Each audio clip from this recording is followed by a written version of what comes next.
धन्यवाद छ। आज पनि श्री हजुरको बिचमा एउटा भिडियो लिएर उपस्थित हुन सकेँ। त्यसले गर्दा हजुरहरू सबैलाई मेरो तर्फबाट धेरै धेरै धन्यवाद साथै जय मसी छ। र विशेष गरी आज भिडियो लिएर आउनुको मेन विषय चाहिँ वा मेन उद्देश्य चाहिँ के छ भनेदेखि भनौँ क्रिस्चियनहरू परीक्षामा कसरी पर्छ भन्ने कुरालाई लिएर म आएको छु। र विशेष गरी क्रिस्चियनहरू परीक्षा होइन भनौँ टेम्पटेसन भन्ने कुरालाई चाहिँ मैले तपाईँको बिचमा लिएर आएको छु। र ती सबै सन्दर्भमा मेरो जीवनमा पनि परीक्षाहरू आयो र कस्तो किसिमले कस्ता कस्ता परीक्षाहरू आए भन्ने कुरा चाहिँ तपाईँहरूको बिचमा म संक्षिप्तमा राख्न चाहन्छु।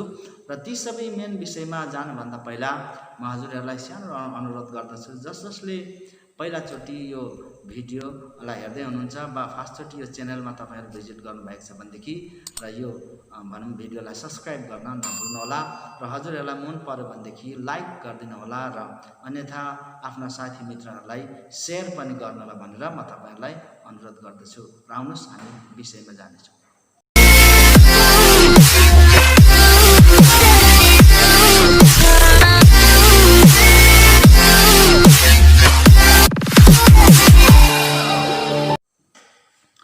र म क्रिस्चियन भएको चाहिँ 2009 जनवरी महिनामा हो। अनि त्यसरी म क्रिस्चियन भएँ। तर क्रिस्चियन भएको पछि पनि म यसरी प्रभु यीशु ख्रीष्टलाई चाहिँ पूर्ण रूपले मैले चिनेको थिइनँ, किनकि मैले तपाईँहरूलाई मेरो जीवन गवाईमा पहिला भनिसकेको छु। तर मैले पूर्ण रूपले चिनेको थिइनँ, तर सच्चाइलाई चाहिँ मैले खोज्दै थिएँ। मैले क्रिस्चियन भएपछि यीशु ख्रीष्टलाई विश्वास गरिसकेपछि पनि मैले सच्चाइ के हो भन्ने कुरालाई चाहिँ मैले भित्र हृदयबाट खोज्ने गर्थेँ। अनि त्यसरी नै म जब एक दिन जस्तो मैले अस्ति जीवन गवाईमा राखेको छु र सिपी शर्माको भनौँ उहाँको जुन चाहिँ टेस्टमनी सुनेपछि चाहिँ अनि मलाई परमेश्वरको आत्माले भर्नुभयो।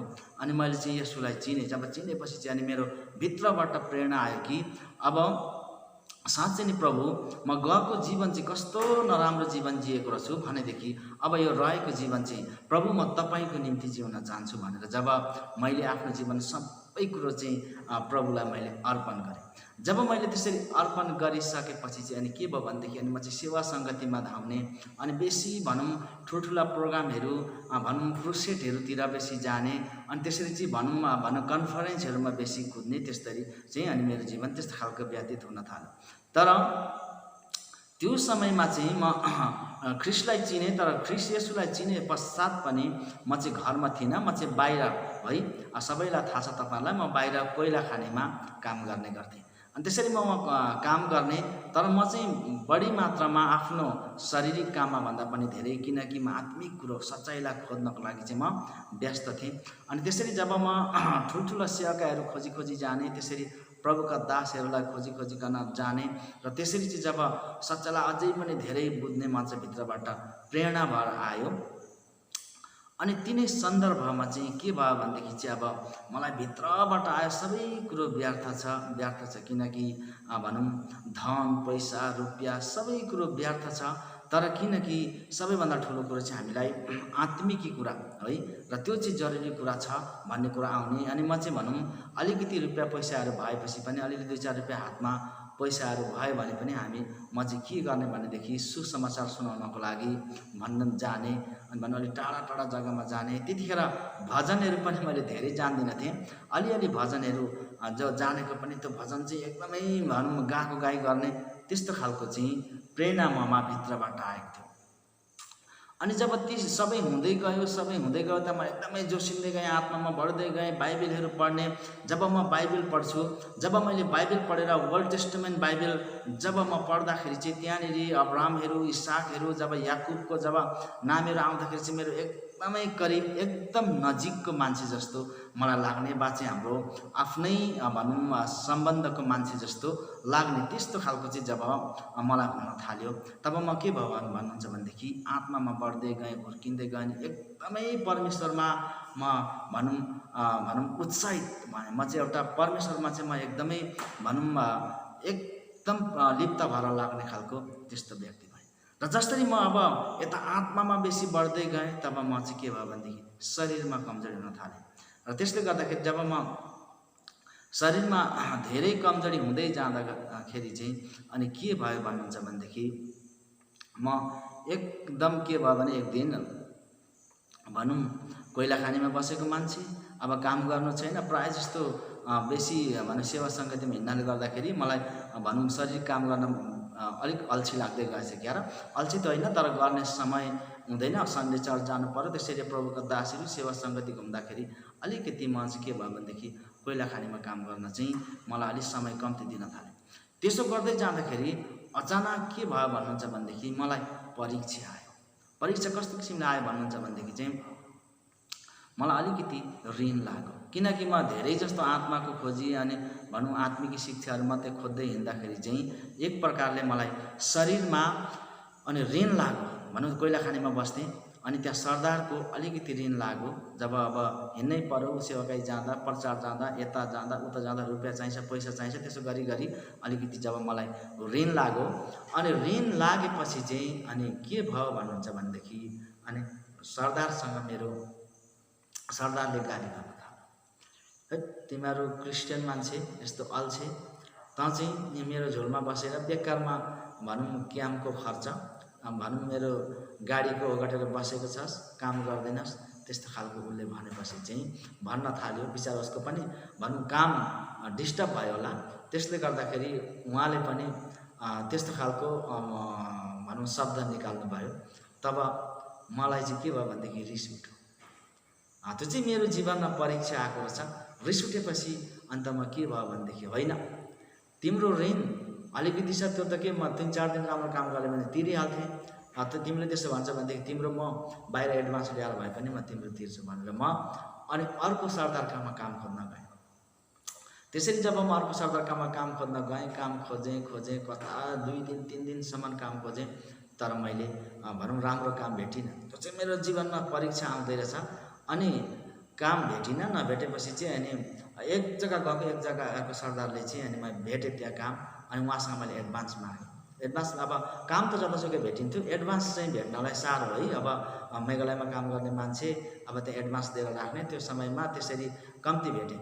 अनि जब एक जग्गा भेटेपछि उहाँले भन्नुभयो, हुन्छ भाइ तिमी के भन्छ बजारको दिन आऊ, अनि तिमीलाई चाहिँ म जति तिमीले मागेको एडभान्स म दिन्छु भनेर उहाँले भन्नुभयो। 3000 रुपियाँ मैले उहाँसँग एडभान्स मागेको थिएँ। अनि जब उहाँले बजारको दिन भनेपछि त अरू 2 दिन थियो, अनि त्यो 2 दिन फेरि फर्केर क्याम्पमा जाउँ भन्दा फेरि सरदारले गजगज गर्छ। त्यसले गर्दाखेरि म अर्कै साथीकामा गएर 2 दिन 3 दिन त्यहाँ बिताएँ। अनि त्यहाँ बिताएर चाहिँ एकैचोटि अनि त्यहाँ पनि अब 2 दिन 3 दिन रकाकामा त्यतिकै बस्यो। अनि भोलिपल्ट त्यो बजारको दिन बिहानै उठेर त्यहाँ गएर चाहिँ सरदारको त्यो जुन चाहिँ सरदारले एडभान्स दिन्छु भनेको थियो त्यो सरदारको क्याम्पमा गयो। अनि त्यहाँ गएर चाहिँ बिहानैदेखि गएर बसेको सरदार त आउँदैन, बिहानैदेखि बसेको सरदार पनि आउँदैन, त्यो क्याम्पका साथीहरूले पनि केही सोधीखोजी गर्दैन। म बसेको छु किनकि भनौँ 1 हप्ता भइसक्यो आफ्नो क्याम्पमा नगएको, बाहिर घुमि हिँडेको, बाहिर त्यसले गर्दाखेरि भनेको बेलामा खाना पनि छैन। अनि विशेष गरी त्यो पैसा दिन्छु भनेको बजारको दिन चाहिँ एकदमै बिहान गएर म त्यहाँ बसेको। त्यो चाहिँ किन भनेदेखि अब केही खाएको छैन, त्यो चाहिँ एडभान्स दिन्छ र लगेर त्यो सरदारको ऋण तिरौँला, अनि त्यहाँ मेरा आफ्ना कपडाहरू चाहिँ लिएर आउँला भनेर त्यहाँ गएर बसेको। त्यो सरदारको क्याम्पमा बिहानदेखि गएर बस्दा 2 बजिसक्यो, सरदार त आउँदैन। त्यहाँबाट ती क्याम्पका साथीहरूले पनि त्यहाँ अरू जो क्याम्पका छन् त्यहाँ उहाँहरू पनि कहाँबाट आएको पनि सोध्दैनन्, अनि केही चिया पानीको खोजी पनि गर्दैनन्। तब चाहिँ मलाई एकदम भोक लाग्यो। कति दिनदेखि भनौँ मैले पनि अब राम्रो गरी खाना नखाएको, त्यसरी नै अब क्याम्पमा जाउँ भने पनि सरदारसँग ठुटुक लागेर हिँडेको छु। अनि यता साथीभाइहरूकोमा पनि अब त्यतिकै लङ्गरमा दिनदिनै गएर खान पनि अलिक भनौँ असम्भव है। र त्यस्तो भएको थियो मेरो जीवनमा। अनि भनौँ 2 बजीसम्म सरदार नआउँदाखेरि चाहिँ एकदमै भोक लाग्यो। अनि भोक लागेर म बसेको छु, बिहानदेखि केही खाएको छैन, कसैले सोधेको पनि छैन। म गएर त्यहाँ सोधीखोजी गरेर नौलो नयाँ जग्गा नयाँ क्याम्प, अलिक शरम पनि लाग्दो है। अनि त्यत्तिकै म बसेको थिएँ। अनि 2 बजेर लगभग 2:30 या 2:30 या 3 बजेको त्यति भित्रमा चाहिँ अनि सरदार आए। धेरै खुसी लाग्यो। सरदार आएपछि बसेर सबै पार्टीहरूलाई टकटुक बोलाए। अनि सरदारले पार्टीहरूलाई पेमेन्टहरू गरिसक्दाखेरि लगभग 4-5 भनौँ पहेँला घाम भयो। एकदम भोक लागेको छ, अब सरदारकोसँग गएर बात गर्नुपर्ने। मलाई चाहिँ ठुलो परीक्षा आएको रहेछ त्यो समयमा। अनि सरदारको भरे उहाँले आफ्नो पार्टीलाई पेमेन्ट गरिसकेपछि छेउमा गएर अनि सरदार त्यो दिन मैले त अब कुरा गरेको थिएँ हजुरसँग एडभान्स दिन्छु भन्नुभएको थियो, कस्तो भयो त भन्दाखेरि भाइ आज त पैसा त भएन। त्यसो भन्दैपछि त म त खङ्ग्रङ्गै भयो नि त, आज त पैसा त भएन त भनेर भनिदिनु भयो। तब चाहिँ म एकदमै खङ्ग्रङ्गै भएँ। बिहानदेखि केही पनि नखाएको, एक हप्ता भइसक्यो पैसा खोजी हिँडेको। अनि अब आफू चाहिँ एकदमै प्रभुमा लिप्त छु र त्यो समयमा चाहिँ सबै कुरो पहिला खानेकुराहरू जाँड रक्सीदेखि सबै जुवाता सबै त्यागेर प्रभुमा एकदम भएको प्रार्थना गरिरहेको छु। अनि जब पहिला प्रार्थना गर्दाखेरि चाहिँ अनि परमेश्वरले मलाई मद्दत गर्नुहुन्छ भन्ने पूर्ण विश्वास थियो। अनि जब उहाँले पनि 3000 रुपियाँ दिन्छु भन्दा चाहिँ प्रभुबाटै आएको भन्ने मैले विश्वास गरेको थिएँ। जब उहाँले चाहिँ जब भाइ म त तिमीले अस्ति भनेको पैसा एडभान्स दिन आज त पुगेन त जब भनेपछि चाहिँ अनि म के भएँ भन्नुहुन्छ भनेदेखि एकदमै निराश भएँ। अब एकदम निराश भएँ, अब के गर्नु, त्यहाँबाट फर्केर क्याम्पतिर जाउँ भने पनि अब सरदारले चाहिँ अब पहिल्यै झगडा परेर हिँडेको छ, ठाटाठुटुक भएर अब म त पैसा ल्याएर दिन्छु भनेर हिँडेको छु, हिँडेको एक हप्ता जस्तो हुन आँटिसक्यो। अब फर्केर त्यहाँ रित्दै जाउँ भने पनि भनौँ शरमको कुरा। अनि सरदारले त भनिहाल्छ त अल्छे, काम गर्न अल्छी हिँडेस् भन्छ। त्यस्तो खालको परिस्थितिमा जब पसेपछि म ठुलो सोचाइमा परेपछि चाहिँ अनि भरे हिँड्ने बेलामा एकजना साथी हुनुहुँदो रहेछ त्यहाँनिर। त्यो उहाँ साथी चाहिँ अलिक दयालु हुनुहुँदो रहेछ। अनि जब म त्यहाँबाट चाहिँ अब पैसा पनि दिन्न भनेपछि म उदास भएर हिँड्न खोज्दा चाहिँ त्यो साथीले के भन्नुभयो भने ओहो भाइ तिमी त बिहानदेखि आएका यहाँ, अनि केही खाएका छौ के हो भनेर उहाँले भन्नुभयो। त्यसो भन्दा त अनि मैले भने के खानु र, अब सरदारलाई फर्किनु पर्छ, यो बेला भयो भनेपछि त्यसो आऊ न त मेरो क्याम्पमा आऊ, यसो अलिकति चिया खाएर जानु भने। त्यहाँबाट उसको क्याम्पमा गएको त भैया त ठक्क बसेर त अब भाती जाँड निकालेर अनि उहाँले त फर्ल्याङ फिर्के लाउन थाल्नु।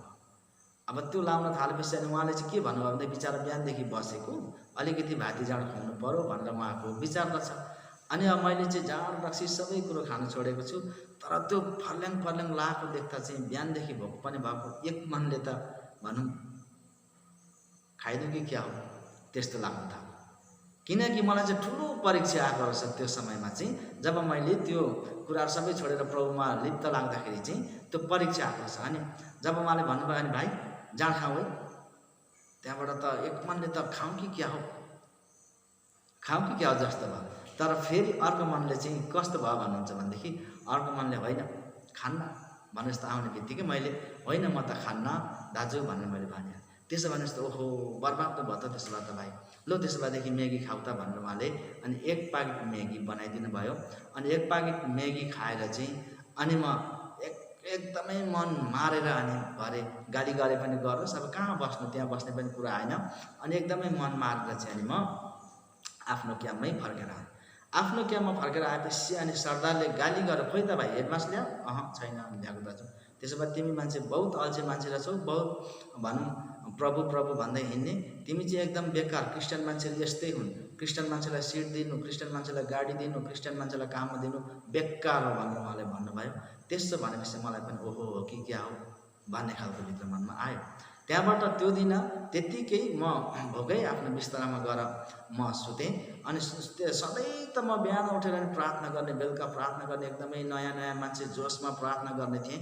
तर त्यो दिन चाहिँ मलाई के विचार लाग्यो भने क्रिस्चियन अनि हिन्दू भनेको त एउटै त रहेछ, केही रहेनछ। यदि प्रभु साँचो हो भनेदेखि त म आज कति दिनदेखि तडपेर हिँडेको, आज केही न कुछ त मैले पाउँथेँ नि त केही भन्नु। खोइ त आज त्यत्रो दिनदेखि प्रार्थना गरेर आएको छु, प्रभु म ऋणमा छु भनेको मैले त केही पाउन सकिनँ। बेकार म प्रार्थना पनि गर्दिनँ, केही रहेनछ। हिन्दू पनि एउटै, क्रिस्चियन पनि एउटै, बरु बेकारमा क्रिस्चियन भएको, बरु हिन्दू हुँदाखेरि राम्रो थियो, साथीभाइ पनि थुप्रो थिए, जाँड रक्सी खाने पनि थिए, भनौँ जुवातास खेल्ने साथीहरू पनि थिए, सबैतिर यताउता भइहाल्थ्यो। तर आज त म एक्लो भएको छु, त्यसले गर्दाखेरि यो क्रिस्चियन हुनु चाहिँ बेकार पो रहेछ क्या हो, प्रभु सबै एउटै रहेछन् क्या जस्तो त्यस्तै मेरो मनमा लाग्यो। मेरो बल प्रार्थना पनि नगरिकन ढप्प सुतेँ। जब सुतेपछि चाहिँ हेर्नुहोस् म त्यो क्याम्पमा सुतेपछि राति करिब 12 बजेर 1 बजे 12 बजे 1 बजेको ठिक त्यस्तो समय रहेछ। अचानक सानो हावा आएन, सानो हुन्डरी आएन, त्यो क्यामै उडाए जस्तो, त्यहाँको तिर्पलै उडाए जस्तो गरेर चाहिँ आवाज आयो, जस्तो हावा आयो। अनि म एकदमै डराएँ। अनि त्यो हावा आइसकेपछि अनि हावाको साथसाथ एउटा झरना झरे जस्तो छङ छङ छङ झरना जस्तो झरे जस्तो आवाज आएर त्यहाँ हिन्दीबाट एउटा शब्द आयो, त्यो चाहिँ भनौँ शिवन तक बहनेवाला मैं ही परमेश्वर हूँ, मुझे छोड़ के दूसरा कोही ईश्वर नहीं है भनेर डाइरेक्ट कानमा जब आवाज आयो त्यो राति, त्यतिखेर चाहिँ अनि म झ्वास्स बिउजेको, त हावा पनि चलेको छैन, कतै भनौँ केही पानी पनि आएको छैन।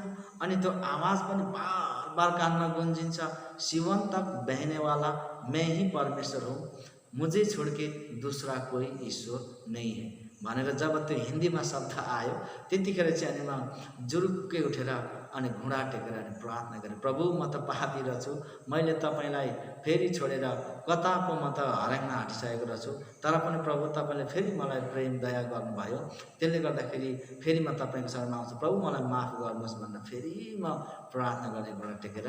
त्यहाँपछि सुतेँ। अनि भोलिपल्ट बिहान जब उठेको केही छिनपछि फेरि एकजना सरदार आएर उहाँले नै पो फेरि मलाई भन्नु, भाइ तिमीले कस्ति काम खोज्दै आएका थियौ, त्यसले गर्दा म आज तिम्रामा आएको, अन्त हिँड मसँग काम गर्ने, हिँड म तिम्रो यहाँ ऋण म तिर्दिन्छु, मैले उहाँसँग सरदारसँग पनि हिजो अस्ति नै अलिअलि बात गरेको थिएँ भनेर उहाँले भन्नुभयो। अनि टक्रक्क त्यहाँ चाहिँ अनि त्यो ऋण तिरेर क्याम्पबाटै अनि भएर उहाँको काम गर्न गएँ। त्यसरी त्यो समय चाहिँ मलाई परीक्षा आएको रहेछ, हेर्नुहोस्। त्यसले गर्दाखेरि आज हामी क्रिस्चियन मानिसको जीवनमा परीक्षा आउँछ, किनकि त्यो चाहिँ एउटा जाँच रहेछ र त्यो समयमा हेर्नुहोस् हामी स्थिर रहनु पर्दो रहेछ। म चाहिँ एक प्रकारले मलाई त्यो ठुलो परीक्षा सङ्कट आउँदै गर्दाखेरि चाहिँ म बेग हटेर पछि जान आँटिसकेको थिएँ। तर त्यसरी चाहिँ जब परीक्षा म जब बेग जान आँट्दाखेरि पनि प्रभुले के भन्नुभयो भनेदेखि चाहिँ प्रभु चाहिँ भनौँ मलाई आवाज दिनुभयो। त्यसले गर्दा के भन्छ भनेदेखि प्रभु येशू चाहिँ भनौँ आफै पनि परीक्षामा पर्नुभयो र परीक्षामा परेकाहरूलाई सहायता गर्न मद्दत गर्न भनेर हिब्रूको किताबमा लेखेको छ।